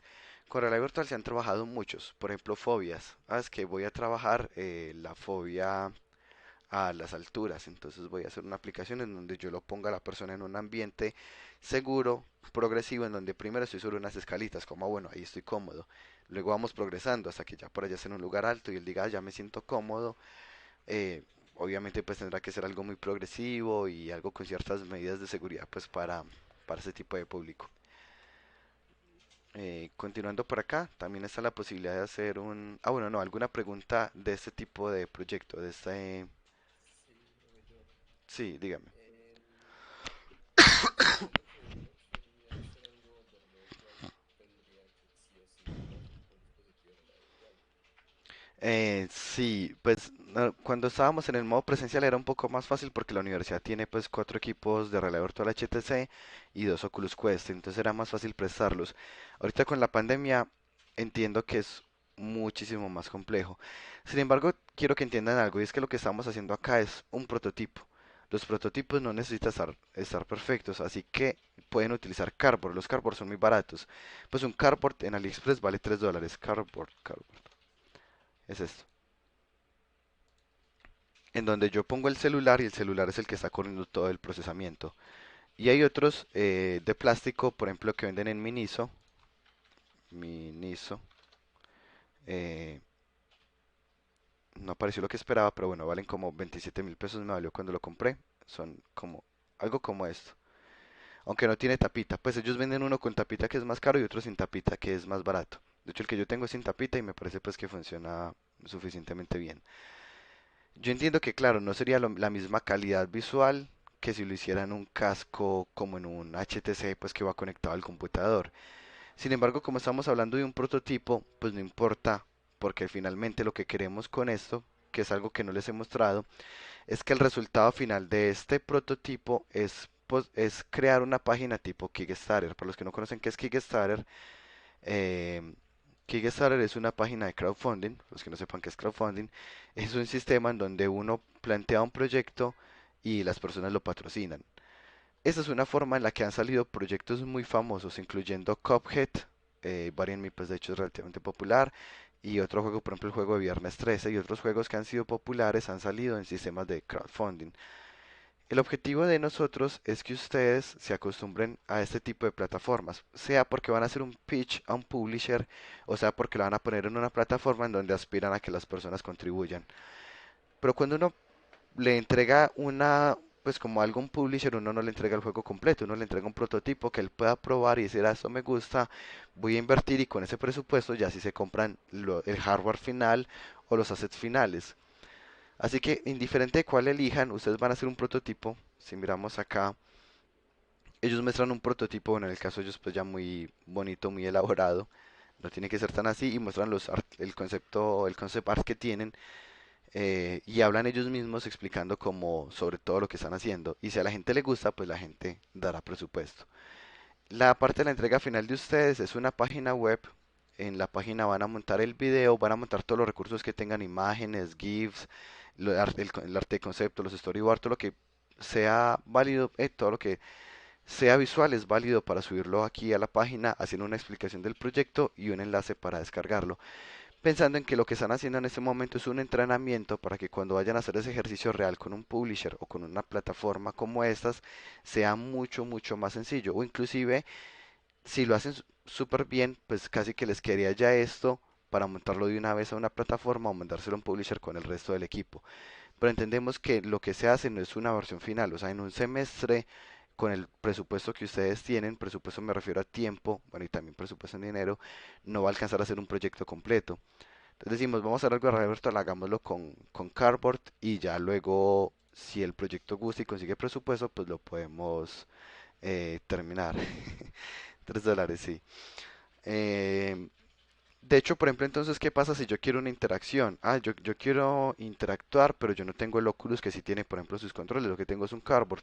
No hay problema. Lo que pueden hacer es, por ejemplo, eso. Utilizan un control, pues normal, ese es mi control de PC. Y yo tengo un adaptadorcito de estos OTG al puerto pues del celular. En mi caso, pues C o B, dependiendo del celular que tengan. Y ya el celular pues lo reconoce, de hecho cuando uno conecta el celular, si es compatible con OTG, lo reconoce. Entonces pueden hacer un juego de realidad virtual y para simular la entrada, pues por ahora pueden utilizar un control, que se entendería que luego pues serían los controles oficiales del sistema. ¿Me hice entender ahí con la explicación o todavía hay dudas? Sí, pero no es muy difícil hacer ese tipo de vínculo del cardboard a control. No, o sea, todo está en Unity. Uno en Unity, uno hace un juego que utiliza el control y funciona, ¿cierto? Y no es difícil, pues, porque uno utiliza input.getaccess, normal, pues, ¿cierto? Como cualquier juego.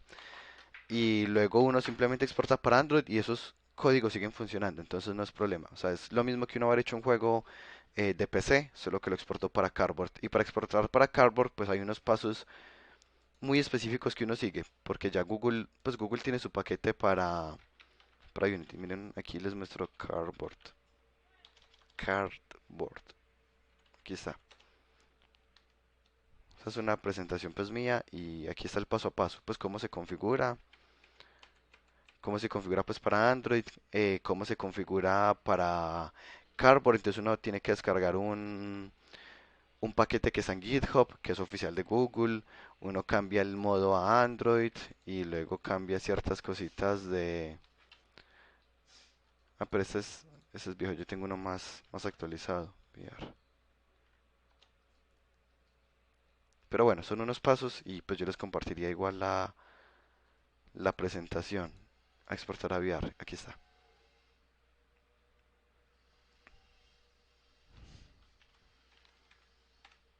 Aquí está cómo se configura Android. Aquí está, bueno, la explicación de que el celular pues tendrá que configurarlo para que sea en landscape, los paquetes que tienen que incluir, pero está muy paso a paso qué es lo que se hace, cuáles son los paquetes que se deben incluir y ya, pues básicamente queda completo. Entonces es como hagan un juego normal y luego exportelo a Cardboard y bueno, casi que le va a funcionar directamente. Obviamente siempre ocurren problemas, si no pues no sería necesario que nosotros estudiáramos tanto. Continuando con las estructuras posibles de proyecto, tenemos otra que es realidad virtual. Ahí sí, este no es propiamente cortometraje, sino un juego. Este, por ejemplo, es de realidad aumentada. Este necesita un celular cualquiera, pues con cualquier celular se pasa a realidad aumentada, con marcador, pues con una imagen. Y con la mayoría de celulares, no, con la mayoría no, con muchos celulares se pasa a realidad aumentada, inclusive sobre objetos. ¿Con cuáles celulares? Con los que sean compatibles con ARECore. Si tienen duda, ustedes buscan ARECore Compatible Devices y miren si su celular está en esta lista y si sí pueden hacer realidad aumentada sin necesidad de una imagen, sino que proyectado sobre una mesa o un muro y él ya automáticamente detecta que es una mesa o un muro. Entonces, por ejemplo, acá es un juego RTS, pero hecho se está jugando sobre una mesa física. Digamos que aquí tiene una ventaja interesante porque pues como uno está viendo, uno tiene que moverse como, bueno, pues uno físicamente se mueve rodeando la mesa, buscando cuáles son como los mejores caminos o ver qué es lo que esté pasando, si sea lo que uno quería. Y hay otros de realidad virtual que son juegos propiamente, como por ejemplo el juego de Angry Birds, en el que uno se pone el casco y pues uno tiene una resortera y uno ataca, pues en este caso, como les digo, pues sería simulando con algún control. Este era cortometraje, este es propiamente juego. Y hay otra categoría que es prototipo físico. El prototipo físico es un poco más tipo lo que se hacía en Taller 2 y es conectar algo del mundo real al videojuego.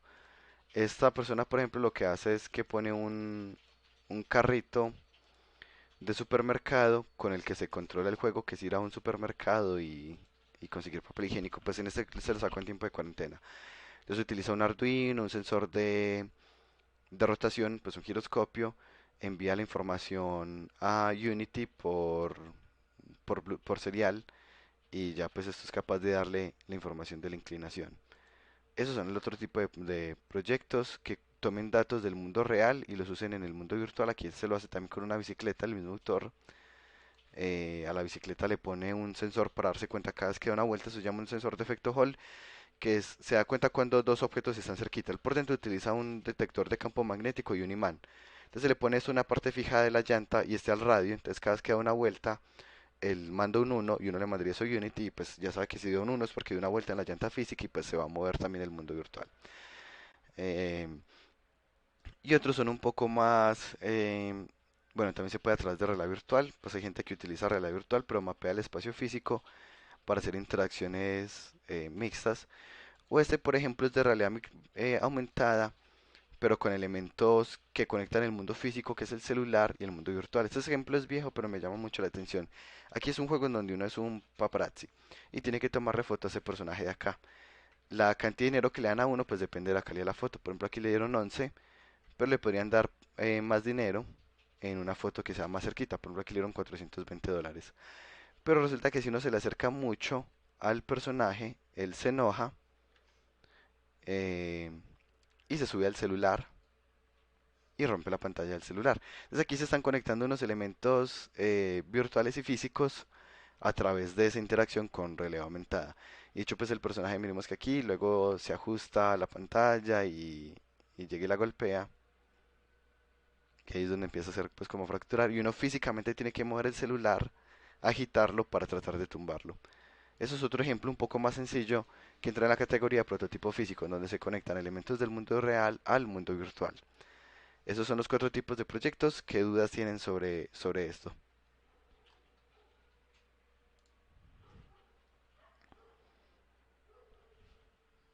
No hay preguntas. Listo, entonces vamos.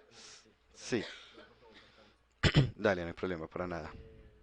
Eh, Profe, quisiera, supongo, pues si uno va a hacer un juego de, suponiendo de realidad virtual para celular, pues con el celular es el que va a desarrollar el juego, Sí. usted nos va a enseñar ese tipo de programación para que uno pueda correr un juego que es moviendo realidad virtual.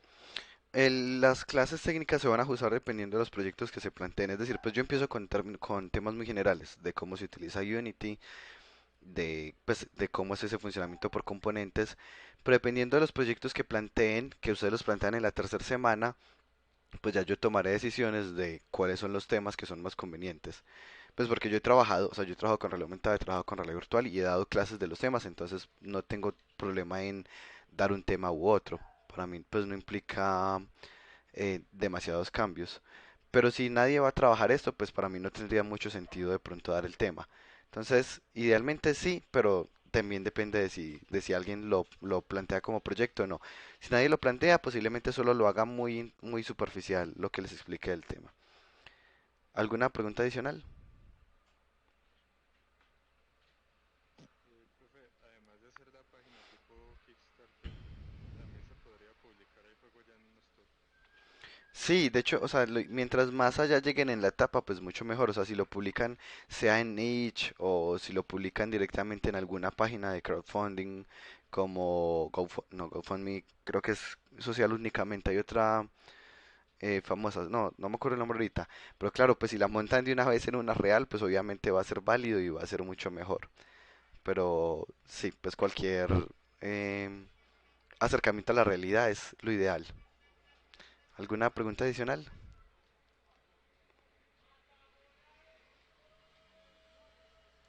No, continuemos entonces. Bueno, ya saben que eligen los grupos, los proyectos, cómo se va a calificar el curso. Hay dos parciales que va, pues dos quizzes que va a hacer Jorge, que son uno de metodologías ágiles y otro de Freeman Economics.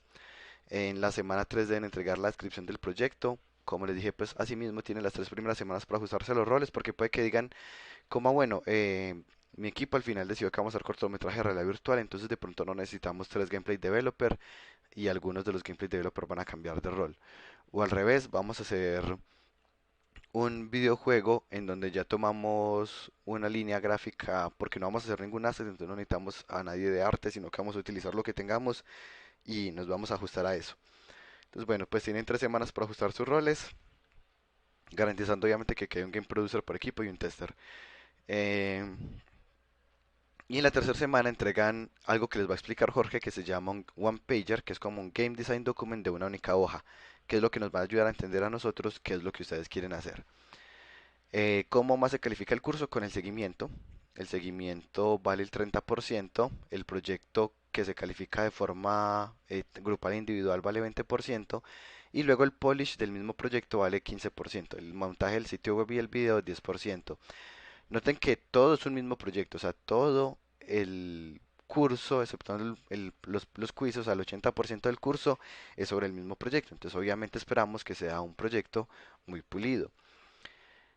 ¿Y a qué se refiere con que la calificación es mixta? Pues primero, ahorita les explico cómo funciona el seguimiento. Pero primero, saben que hay un seguimiento.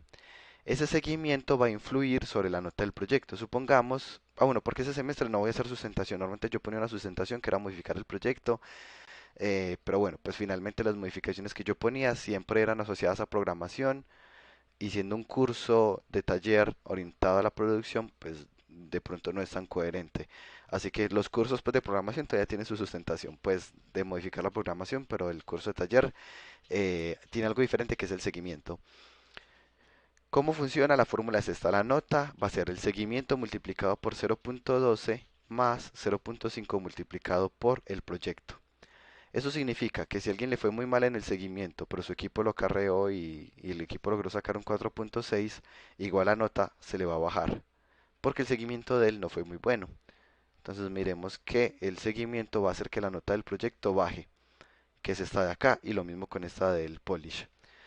Y el seguimiento también puede ayudar a subir. A mi equipo le fue normal, sacamos 4.6, pero yo saqué el seguimiento en 5 porque yo sí fui muy cumplido a pesar de que otros no. Igual la nota va a alcanzar a subir más, porque pues este punto 2 hace que sume más de lo que es creo que un 20% más. ¿Alguna duda respecto a cómo se califica? No he explicado cómo se califica el seguimiento, pero cómo se califica el resto. ¿Alguna duda?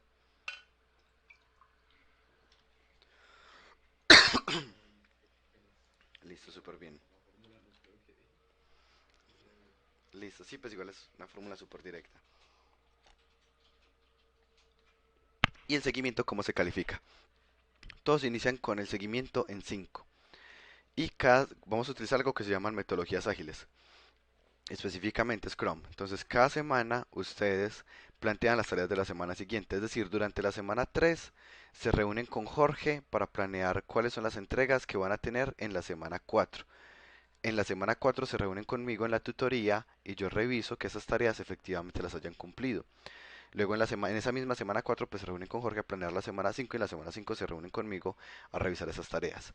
Las tareas pues deben ser asociadas o coherentes con el rol, pero las definen ustedes mismos. Entonces ustedes se reúnen, pues de hecho es el Project Manager el que las decide, obviamente validando con el equipo.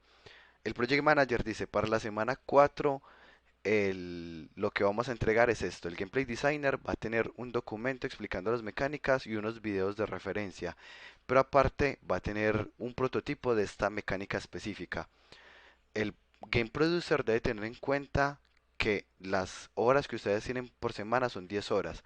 No debe poner algo que les tome mucho tiempo, pues mucho más de 10 horas, ni algo que les tome muy poquito tiempo. Que el Game Producer me puso a que la otra semana yo solo entregara em, estas 5 imágenes de referencia, pues eso le toma una hora, obviamente está mal y le va a bajar el seguimiento de cuenta de ese error, así que garanticen que las tareas sí sumen las 10 horas.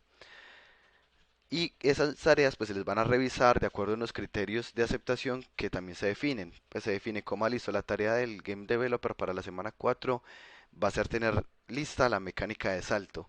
Y las condiciones para que sea completa es que debe cumplir con esto, que tiene un cooldown, que debe cumplir con que es coherente con el nivel que se está haciendo y bueno, cualquier otro criterio que se les ocurra. Luego, cuando yo me reúno con ustedes, yo reviso esas tareas. Si esas tareas están bien, siguen con el 5, pero si alguien en su seguimiento no cumplió con lo que se tenía planeado, se le baja la nota en menos 0.36. Y si el seguimiento siguiente otra vez tiene el error, se le baja otra vez otro 0.36. Hay unas excepciones con algunos roles, que es el Project Manager, pues lo que se revisa al Project Manager en su rol, pues porque él igual va a tener dos roles en el rol de Project Manager, es que efectivamente en la plataforma de seguimiento que sacan plan, todo esté completamente actualizado, todo sea coherente, todas las tareas estén asignadas. Y en el caso de los testers no cuentan con un seguimiento. Sin embargo, si en el entrega del proyecto hay un bug, el tester va a tener una penalización en la nota.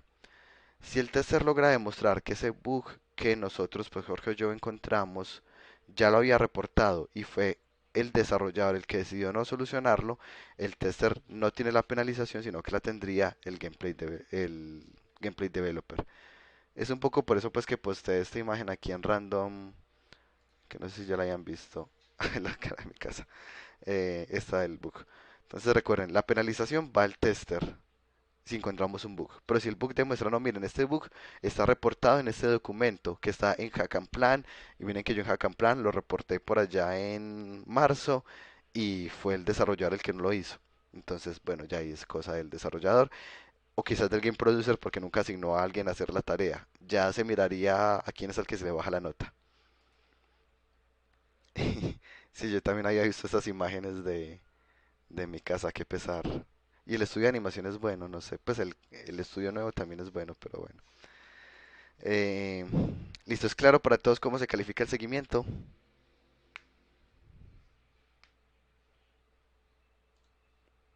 Bueno, asumo que no hay dudas. Aquí está el cronograma. En las primeras semanas, 2 primeras semanas se define el proyecto. En las 3 primeras semanas, pues al inicio de la tercera semana se entrega el Game Design Document de una hoja y se empieza la planeación de tareas de la semana 3 y de la semana 4. Pues la semana 3 es un poquito diferente porque casi que les toca planear esa misma semana. Si entregan muy tarde el documento, o sea, si logran entregar desde antes, definir desde antes el proyecto, pues desde la semana 2 pueden encontrarse con Jorge para hacer la planeación de la semana 3. Si lo entregan en la semana 3 va a ser muy estrecho porque va a ser iniciar la semana con la planeación de la semana 3, hacer la semana 3 y la planeación de la semana 4. Entonces ojalá pues lo tengan acá listo. El seguimiento conmigo empieza desde la semana 4 revisando la semana 3 y pues en semana 5 revisaré semana 4. Y se hace a través de un sistema de tutorías donde ustedes reservan una tutoría en la página pues de Calendly. Ustedes dicen, el equipo puede el viernes a las 9:30, entonces reservan aquí la tutoría. Así es básicamente como sería la reserva de los espacios con esta plataforma. Como les digo, es desde la semana 4 que empezamos con el seguimiento. Sin embargo, pues las tutorías están habilitadas desde ya. Si el equipo de ustedes tiene una duda que quieran revisar conmigo, pues de una vez reserven una tutoría para esta semana. Las tutorías, lo importante es que esté al menos la mitad del equipo. Somos 4 personas, que al menos estén dos. Si son 3 personas, pues que al menos estén dos también. Pero así es como funcionarían las tutorías conmigo. E igual las tutorías son para revisar, pero si necesitan tutorías adicionales para dudas técnicas, pues reservan las tutorías adicionales. Porque finalmente la parte técnica del curso pues es medio superficial y ya es más el trabajo de yo sentarme con ustedes a revisar los casos específicos porque pueden tener proyectos muy diferentes. Bueno, eso es básicamente todo respecto al curso. ¿Alguna duda antes de que nos vayamos?